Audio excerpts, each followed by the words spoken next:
소판돈 70원으로 현대를 세운 남자. 정주영의 도전과 유산, 그리고 AI 시대에 왜 지금 정주영인가를 짚어봅니다. 인공지능이 산업의 지도를 통째로 다시 그리는 지금, 대한민국은 다시 갈림길에 서 있습니다. 반도체 이후의 먹거리는 무엇인가? 추격자의 시대가 끝난 뒤 우리는 무엇에 도전해야 하는가? 이 물음 앞에서 유독 자주 소환되는 이름이 있습니다. 맨손으로 현대를 일으킨 아산 정주영. 오늘은 그의 삶을 따라가며 왜 지금 다시 정주영인가에 답해봅니다. 정주영은 1915년 11월 25일 강원도 통천군 아산리, 지금은 북한 땅인 가난한 산골 마을에서 육남 이녀의 장남으로 태어났습니다. 소학교 졸업이 학력의 전부. 새벽 4시에 일어나 밭을 갈아도 배고픔이 가시지 않는 삶이었습니다. 소녀는 마을의 하나뿐인 신문을 얻어 읽으며 바깥 세상을 꿈꿨습니다. 훗날 그는 회고했습니다. 나는 농사꾼의 아들로 태어났지만 내 인생까지 농사꾼으로 정해져 있다고는 생각하지 않았다. 그는 19이 되기까지 4번이나 가출을 감행합니다. 그리고 마지막 가출길, 아버지가 소를 판 돈 70원을 몰래 품고 서울로 향했습니다. 소는 그 집의 전 재산이나 다름없었습니다. 훗날 정주영은 평생 이 빚을 가슴에 품고 살았다고 고백했습니다. 그 미안함이 64년 뒤 세계를 놀라게 한 소떼 방북의 씨앗이 됩니다. 서울에 온 청년은 인천 부두 막노동과 공사판을 전전하다 쌀가게 복흥상회의 배달원이 됩니다. 새벽마다 가게 앞을 쓸고 장부를 스스로 익히고 쌀 한 톨에도 정직했던 청년. 주인은 병석에 눕자 자기 아들이 아닌 배달원 정주영에게 가게를 통째로 물려줍니다. 쌀가게 주인은 말했습니다. 자네만큼 부지런하고 정직한 사람을 본 적이 없네. 19에 상경한 가출 소년이 4년 만에 어엿한 사장이 된 겁니다. 신용이 곧 자본이라는 것을 그는 평생 이 일화로 증명했습니다. 첫 사업, 아도서비스 자동차 수리공장은 개업 한 달도 안 돼 큰 불로 잿더미가 됐습니다. 빚더미에 앉은 그는 채권자를 찾아가 다시 돈을 빌려달라고 말합니다. 신용 하나로 제기한 그는 3년 만에 빚을 모두 갚았습니다. 시련은 있어도 실패는 없다. 그의 평생 신조가 여기서 태어났습니다. 광복 이듬해인 1946년 현대자동차 공업사를, 1947년에는 현대토건을 세웁니다. 현대, 즉 모던이라는 이름에는 낡은 조선을 넘어 현대적인 나라를 만들겠다는 30살 청년의 야심이 담겨 있었습니다. 6.25 전쟁 중 부산 피난 시절, 미군은 아이젠하워 대통령 당선인의 방한을 앞두고 한겨울 유엔군 묘지를 푸른 잔디로 덮어달라는 불가능한 주문을 내놓습니다. 정주영의 답은 기상천외했습니다. 낙동강 인근의 보리싹을 통째로 떠와 묘지에 옮겨 심은 겁니다.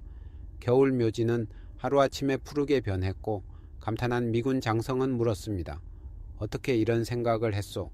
정주영의 답은 간단했습니다. 잔디가 필요한 게 아니라 푸른빛이 필요한 것 아니오.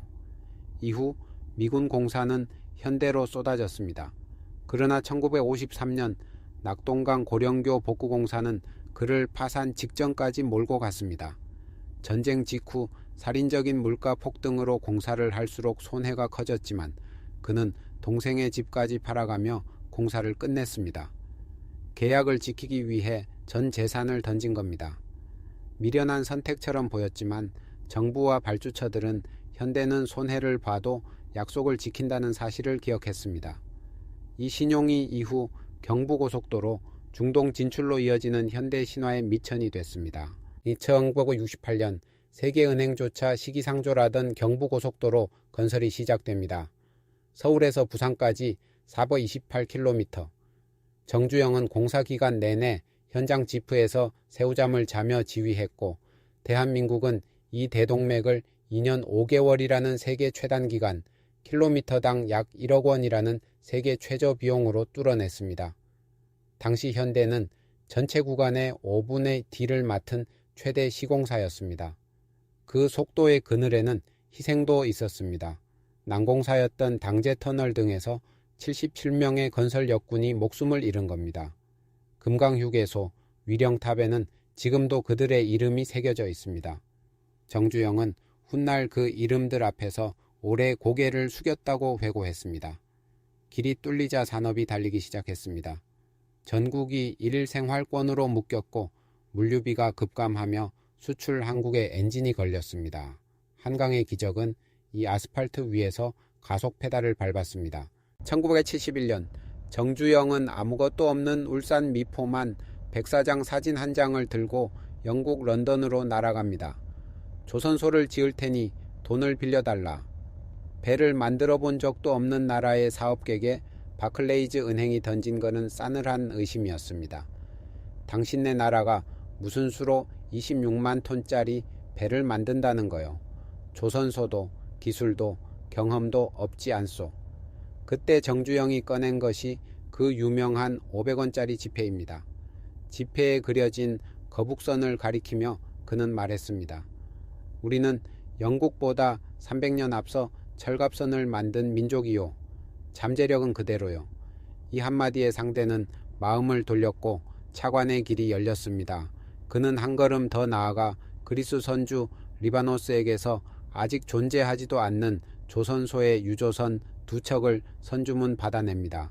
그리고 조선소를 지으면서 동시에 배를 짓는 세계 조선사의 전례가 없는 승부수를 던져 26개월 만에 둘 다 완성했습니다. 오늘날 세계 1위 한국 조선업은 이 백사장에서 시작됐습니다. 1973년 오일 쇼크가 세계 경제를 강타하자 모두가 움츠러들 때 정주영은 거꾸로 갔습니다. 기름값 폭등으로 돈이 넘쳐나는 중동으로 가자는 겁니다. 물도 없고 너무 더워 공사가 불가능하다는 임원들에게 그는 답했습니다. 비가 안 오니 1년 내내 공사할 수 있고 모래는 지천에 깔렸으니 자재 걱정이 없지 않은가. 낮에 자고 밤에 일하면 되지. 남들이 지옥이라 부른 사막을 그는 세계에서 가장 좋은 공사장이라고 불렀습니다. 1976년 현대건설은 20세기 최대 역사로 불린 사우디 주베일 산업항 공사를 9억 3천만 달러에 따냅니다. 당시 우리나라 한 해 예산의 4분의 1에 이르는 초대형 공사를 후발주자 한국 기업이 세계 유수 건설사들을 제치고 가져간 겁니다.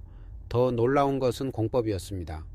모든 기자재를 울산에서 만들어 대형 바지선으로 세계 절반을 돌아 걸프까지 19차례 실어 나른다는 계획.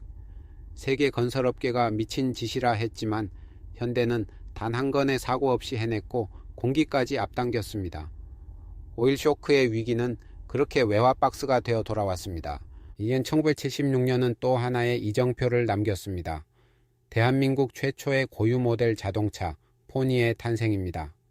미국과 일본이 부품이나 만들라고 조언하던 시절 정주영은 고유 모델 없이는 영원한 하청 국가로 남는다며 독자 개발을 밀어붙였습니다.